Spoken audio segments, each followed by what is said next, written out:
In this video, we're going to explore the process of pulmonary ventilation. Ventilation refers to the mechanical breathing in and out of air, so the process of inhalation and exhalation. How does oxygen and carbon dioxide get into the lungs and then into the alveoli? That's the topic of this video. In order for air to move from the outside environment into the lungs, there needs to be a difference in pressure.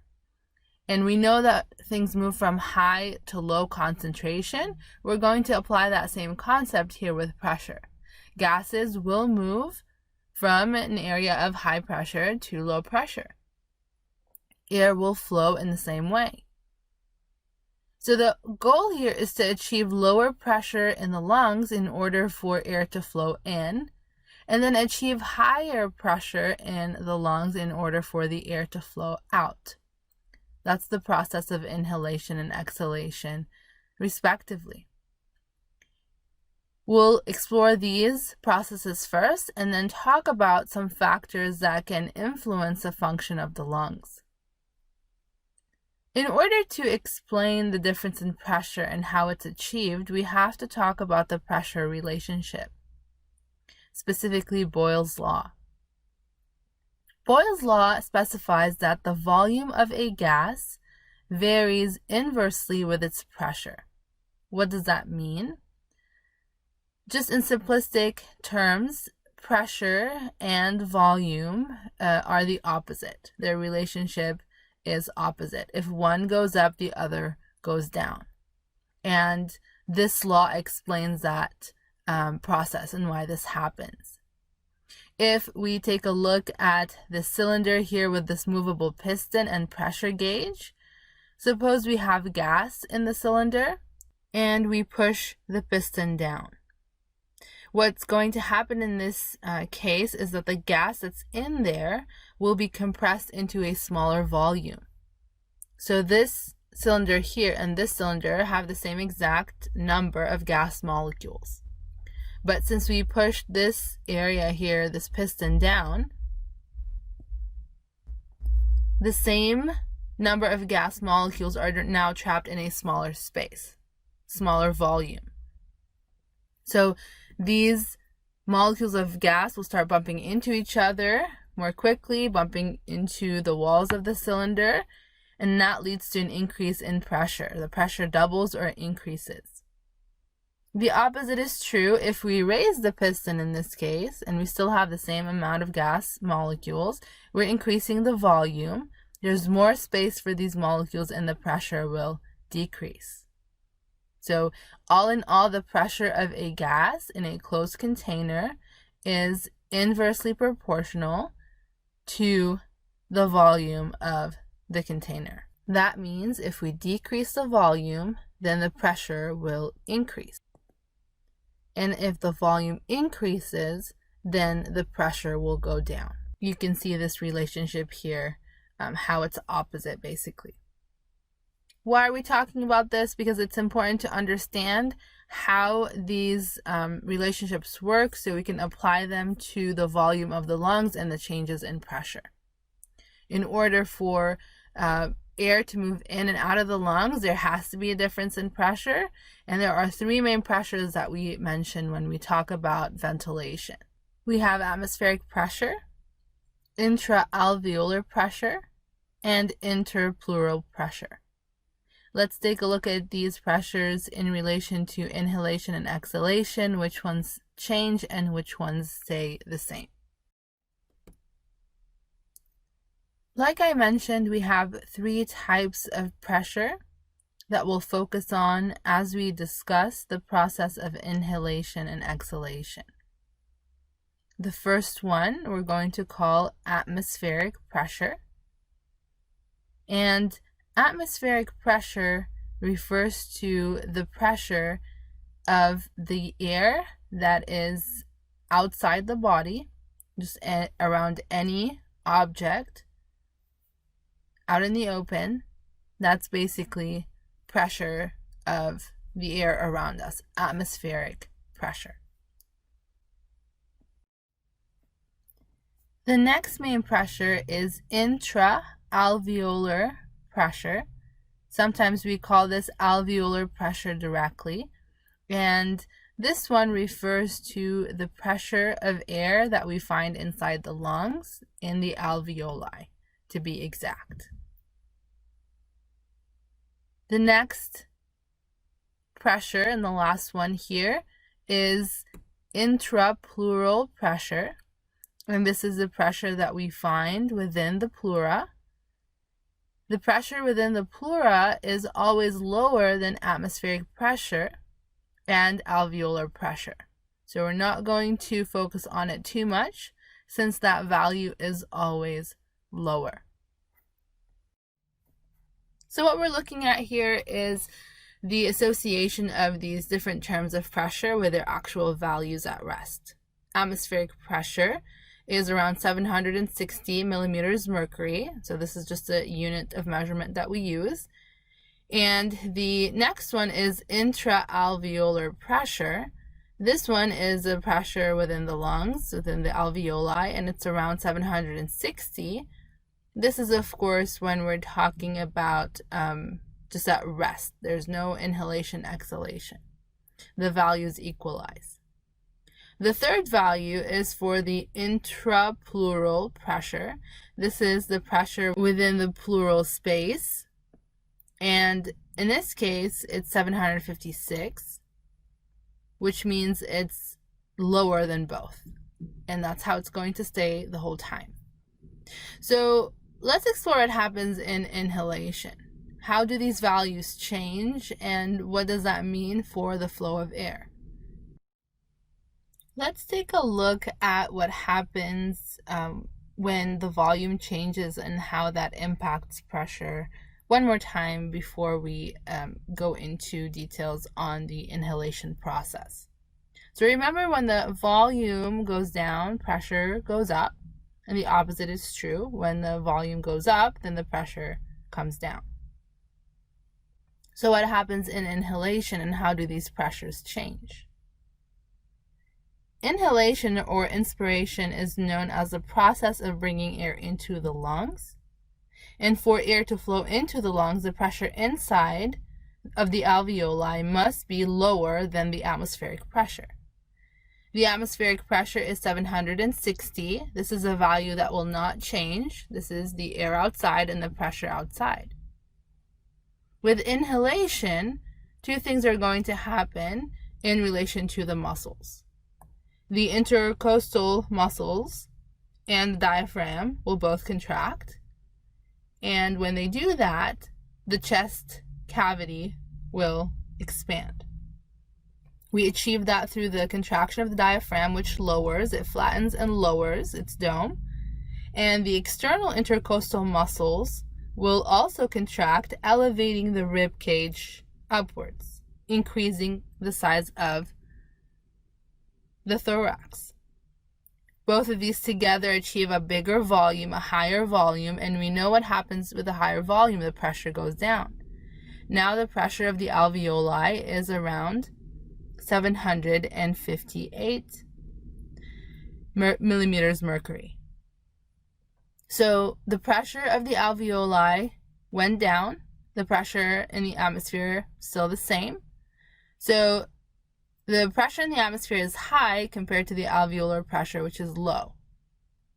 That means that the air will flow into the lungs because of this difference in pressure, from high pressure to low pressure inside the lungs. The opposite is true in exhalation. With exhalation, we have to achieve a higher pressure inside the lungs in order for the air to be pushed out. The value has to be higher than atmospheric pressure, which is always 760. How is that achieved? Well, the muscles that initially contracted, the external intercostal muscles and the diaphragm, both relax. They recoil, they go back to their original location. And that will bring the volume of the chest, the thorax, down. It will decrease that volume. And when the volume decreases, we know that the pressure goes up. Specifically, the pressure inside the lungs, inside the alveoli. the pressure is around 762 in the alveoli, which is higher than the atmospheric pressure, which is 760. When you have high pressure, higher than outside at least, the air will move from inside of the lungs to the outside. So the alveolar pressure here is higher than atmospheric pressure, pushing the air out of the lungs and to the outside of the body. This is with expiration or exhalation. Now, it's important to note that the two main types of muscles that will contract to achieve this inhalation are the external intercostals and the diaphragm. They contract when there's inhalation and then they relax and go back to exhalation. So nothing is technically contracting when we have exhalation. It's just the original muscles that contracted are going to go back to their relaxation mode. During forced breathing, so taking deep breaths in, deep breaths out, that's when we're going to see additional muscles that will become involved, and specifically muscles like the accessory muscles that are involved in inspiration or inhalation, and these muscles are listed here.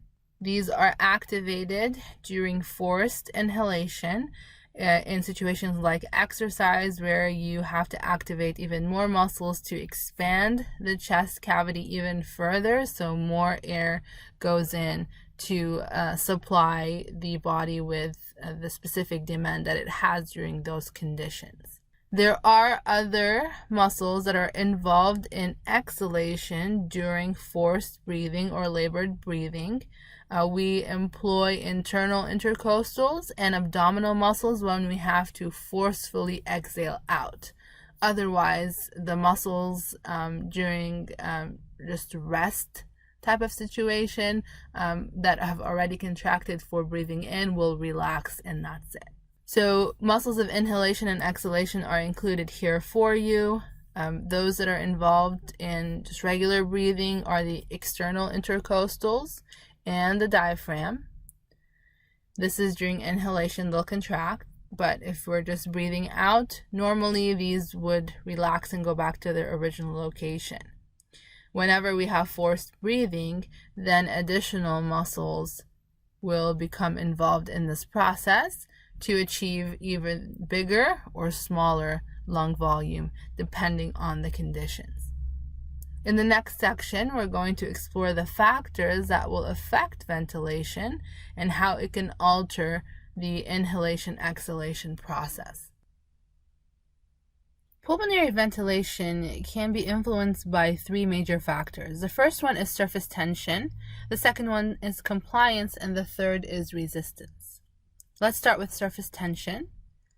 We know that usually around the alveoli there's a thin layer of alveolar fluid that is found there, and that fluid exerts its own type of force on the surface of the alveoli. We call that force surface tension.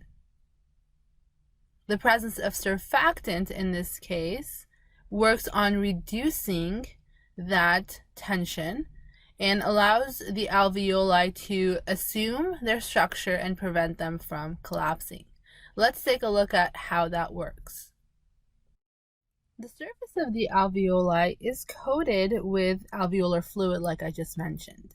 It's mainly made up of water, and this fluid exerts this force that causes the alveoli to assume the smallest diameter, the smallest structure.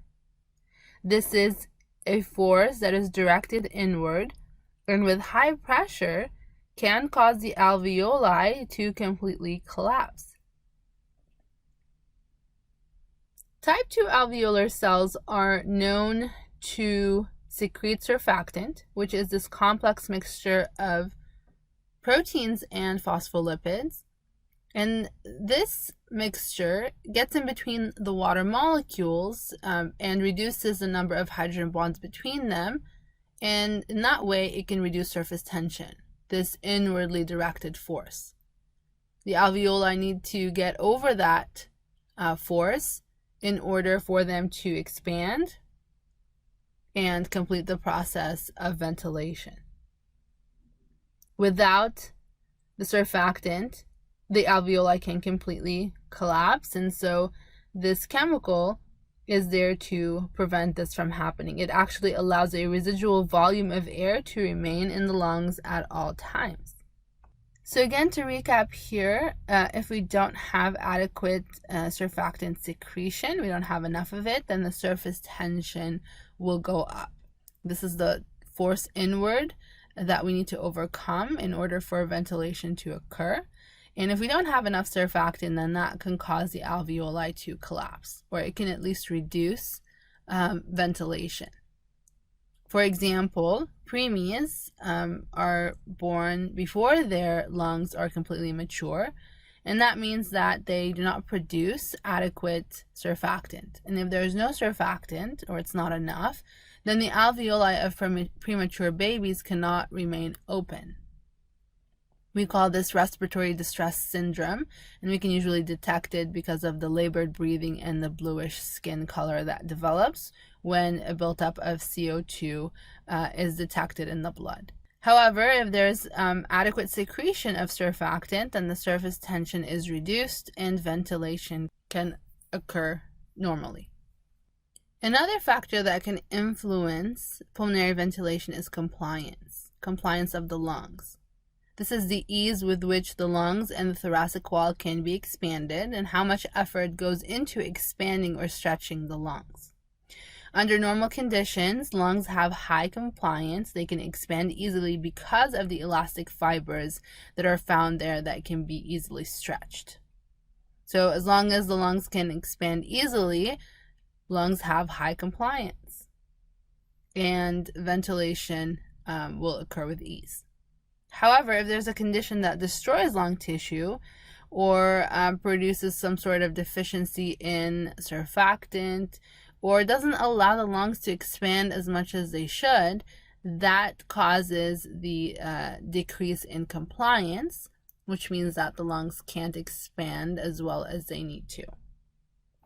One example of this would be obesity and the increase of storage of triglycerides in adipose tissue. That can put more of pressure on the lungs in the chest area, and that will influence how well they can expand. With more weight on the lungs, that can restrict their movement, restrict their expansion, and that will influence their compliance. They will have low compliance and eventually impact pulmonary ventilation. It will not be as effective. The last factor is resistance. The resistance here is very similar to the resistance that we mentioned when we talked about blood vessels.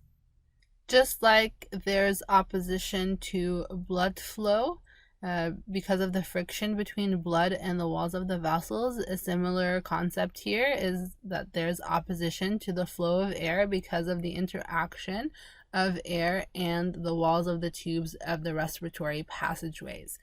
This offers some resistance. The passageways offer some resistance to the flow of air, and under typical conditions, if the airways are open, nothing is obstructing the airway, then that resistance is low and the ventilation is high. However, if there's a condition that does obstruct the passageway, that leads to increase in resistance, puts more pressure, and it will impact pulmonary ventilation. Ventilation will decrease. We have a couple of examples here of how the certain conditions can impact these factors and then in turn impact pulmonary ventilation. Remember, the whole point here is to have enough air, adequate air coming in the lungs, so there's exchange of oxygen, carbon dioxide, and supplying the blood with enough oxygen that the body needs. In conditions like asthma, the airways are narrowed because of the inflammation that occurs because of this condition. And these airways can also constrict because of increased smooth muscle tone. So we see inflammation, we see swollen lining, and that's doing a couple of things here.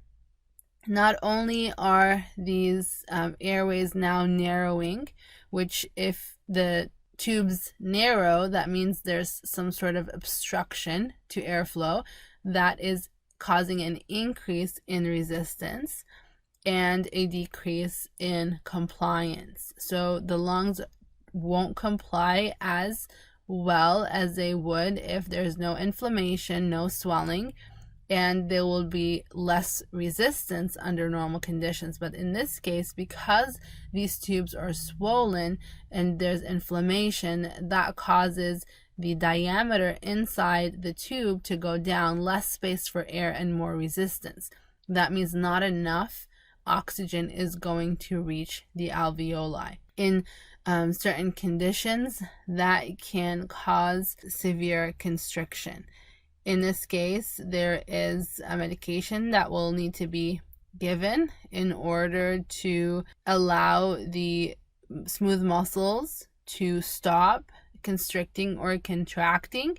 And what we see on the other side is bronchodilation. Another connection here we can look at is with the SARS-CoV-2 virus. This is the virus that we associate with COVID-19, which is the disease due to coronavirus.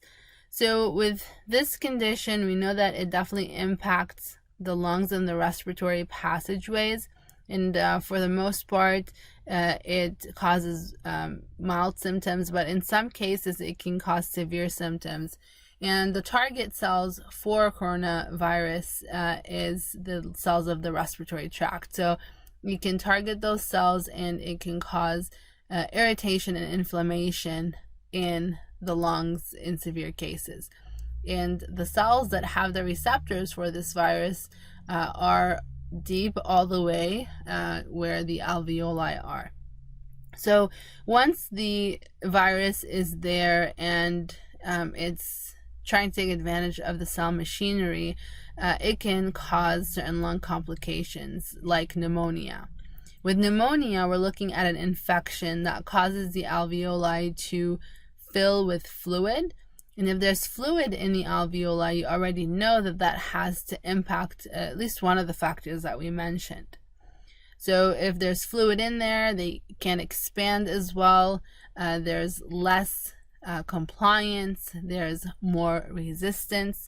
That's all going to lead to shortness of breath due to the need for higher oxygen, and then coughing as well. In some cases, severe cases, acute respiratory distress syndrome will develop, which means that now the fluid is leaking from tiny blood vessels in the lungs and it's filling the lungs with more fluid. At this point, the patient will need the intervention of a ventilator, because when we have such high amount of fluid in the lungs and the lungs are not complying and the patient cannot breathe as well, there has to be another way to get the oxygen that they need to them, and the ventilator is one solution that we have. A ventilator is this mechanical pump of oxygen into the body. The air flows through a tube that is usually inserted all the way into the mouth and down the windpipe. Very uncomfortable, and usually the person needs to be sedated while they have that machine hooked up to them. And the purpose here is to allow the ventilator to breathe for the person, so the person's body can fight the virus, get rid of it from the lungs, and then hopefully breathe on their own. We can detect the presence of coronavirus using a CT scan, and we look for what we call ground glass opacity. This looks like frosted glass on a shower door, and we try to find these areas in the lungs that exhibit this kind of characteristic, and that will tell us how severe the lungs are impacted. But all in all, different conditions contribute to these factors in different ways. If the resistance is impacted, if it goes up, if compliance goes down, the lungs can't expand, or if the surface tension is too high, all of that will impact ventilation.